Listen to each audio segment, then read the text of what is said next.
பாலாறு தடுப்பணை திட்டம். பாலாறுல தடுப்பணை கண்டிப்பாக கட்டியாகணும். தடுப்பணைனா 10 அடி 6 இப்போ 20 அடி தடுப்பணை தேவையில்லை, 5 அடி தடுப்பணையே போதும். பாலாறுல இருக்கிற தண்ணியை நம்ம சேர்த்து வைக்க முடியும். இதற்காக மருத்துவர் அன்புமணி அவர்கள் பாலாறு காப்போம், வைகை காப்போம், தாமிரபரணி காப்போம், நொய்யலாறு காப்போம்னு எத்தனையோ நடைபயணம் போயிட்டாங்க. அதற்கப்புறம் தான் 2 தடுப்பணைகள் சென்னை பக்கத்தில் நீங்களே பார்க்கலாம். சென்னையிலேருந்து பாண்டிக்கு போகிற ஈசிஆர் ரோட்ல வாயலூர் செக் டேம் இருக்கு. எப்படி பச்சை பசேல் இருக்கும் பாருங்க, 2 பக்கமாக தண்ணி இருக்கும். வள்ளியூர் செக் டேம் அந்த பகுதியில் இருக்கு. கிட்டத்தட்ட இந்த செக் டேம் மூலம் 15லிருந்து 20 ஸ்கொயர் கிலோமீட்டர்ல எல்லா கிணறும் நிரம்பி 3 போகம் அங்க பயிர் பண்ணி கொண்டிருக்கிறார்கள்.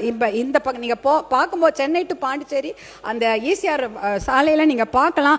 அடுத்தது நந்தன் கால்வாய் திட்டம், திருவண்ணாமலையில் உள்ள 22 ஏரிகள், விழுப்புரம்ல இருக்கக்கூடிய 18 ஏரிகள், இந்த ஏரியெல்லாம் இணைச்சு அதை தண்ணீர் நிரப்பும் திட்டம் தான் தென்பெண்ணை உபரி நீர் இந்த திட்டம். இது அதே போல அரியலூர் சோழர் பாசன திட்டம். இது ரொம்ப அழகான திட்டம். அந்த காலத்தில் ராஜேந்திர சோழன் வந்து கங்கையிலேருந்து தண்ணியை கொண்டு வந்து கிட்டத்தட்ட அந்த சோழகங்கம் ஏரியை உருவாக்குறாரு. 25 கிலோமீட்டர் நீளத்துக்கு அந்த ஏரியை வெட்டுறாரு. ஒரு 5 கிலோமீட்டர் அகலத்துக்கு அந்த ஏரியை வெட்டி அந்த கங்கை நீர் அதில் ரொப்பி அதுக்கப்புறம் அந்த திட்டத்தை கொண்டு வராங்க. சோழகங்கை ஏரி பொன்னேரின்னு சொல்லுவாங்க. அதில் பார்த்தீங்கன்னா கரிவெட்டி ஏரி, சித்தமல்லி ஏரி, செம்பியன் மாதேவி ஏரி, இப்படி இத்தனை ஏரிகளும் அதில் கனெக்ட் ஆகி அந்த திட்டம் ரொம்ப நல்லா இருக்கும். அந்த திட்டத்துக்கு நீங்கள் மறுபடியும் உயிர் கொடுக்க வேண்டும். ஏன்னா ரொம்ப ரொம்ப முக்கியமான திட்டம்.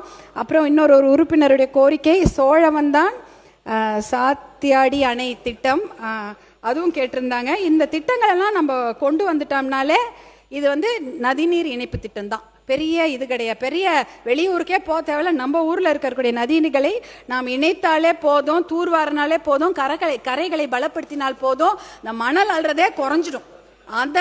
அந்த சட்ட விரோதமாக மணல் அள்ளுவதே குறைஞ்சிரும். இந்த ஏரி குளங்களை தூர்வாரி இதெல்லாம் இணைச்சிட்டாலே